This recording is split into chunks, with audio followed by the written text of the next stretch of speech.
I'm back with another video, and in today's video I'm going to teach you how to log in on Twitter. For that, first of all, open up your Twitter app on your phone. After you open up your app, at the bottom of the page you'll see the option of login. Tap on it. Now you can enter your name, email address or username and then enter your password.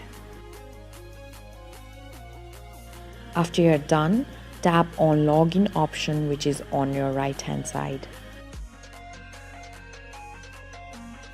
A pop-up message will appear on your screen. Tap on save password to use the password with apps and website. If not, tap on not now. This way you can easily log in on Twitter.